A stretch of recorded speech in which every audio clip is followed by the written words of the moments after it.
Good morning, everyone. Dr. Garrett Cush here for another day of morning study.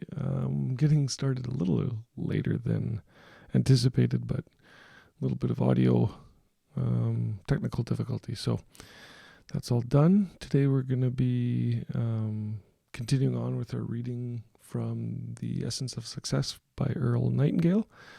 And this small little passage is called Sailing to a Port of Call. I had the good fortune to be raised near a harbor on the sea. As a kid, I used to spend hours down on the docks watching the ships loading and unloading. They'd bring in cargoes from the distant and romantic ports all over the world. And I used to stand there with the faraway look in my eyes, envying those sailors who were so fortunate to travel to all those places.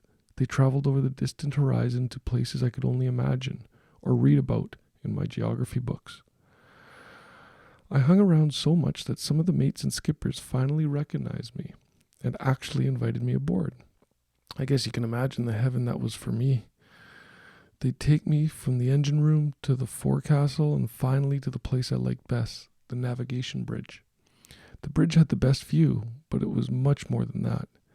It was there that the ship was controlled and steered into all those distant places I dreamed of. Once I was even invited to lunch, and I didn't get over that for months. It's strange how something like that can have such an overwhelming fascination for a youngster and exert such an influence over his life. As soon as I was old enough, I was on a ship, and I sailed to quite a few of those distant deep-water ports. No matter how long the trip, I never got tired of sailing and watching the sea in all its different moods. Entering a distant port, even if I'd been there before, was always a brand new thrill. Over the years, I've tried to figure out why I like ships so much. I believe I've come up with the answer. Ships operate the way people ought to, I believe, but so few do. Maybe you've never given it much thought, but at any given moment, a ship has a direction. That is, either she's sailing to a predetermined port of call, or she's in port, getting ready to sail to another one. You can climb up to the navigation bridge of a big, far-sailing ship and ask the captain where he's going. He can tell you instantly and in one sentence.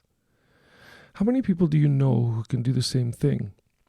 It seems that most people want so many different things, or at least they think they want them, that they're unable to focus their efforts, their minds, their hearts on anything specific. And all this leads to our doubt and confusion. They're like the guy who jumped on a horse and rode off in all directions at once. They don't recognize how vital it is to pick one port that's important, then sail to it, rest and refit for a little while, and then sail to another port. In not so many years, a person can set and reach his goals one by one, until finally he has a tremendous pile of accomplishments in which he can take pride. He has all of the things he wants just because he had sense enough to realize he could do well with only one thing at a time. There's another analogy that fits here, and maybe it makes the most important point of all. If a ship tied to a dock for some reason had no place to go, she would stay there until she fell apart from rust and disuse. A ship's engine isn't started until she has some place to go. Here again, it's the same with people. This is why it's so important that each of us has a port of call we want to reach, a goal, a place to get to that we feel will be better than the place in which we now find ourselves. If we don't, why, we might never cast off. We might never start our engines and know the thrill of sailing a chartered course to a place we can't see for fully 99% of the journey, but we know it's there. And we know that if we keep sailing towards it, we'll reach it. If someone came up to you today and asked you what your next port of call is, that is, where you're going, could you answer him in one sentence, as could the captain on the bridge of his ship?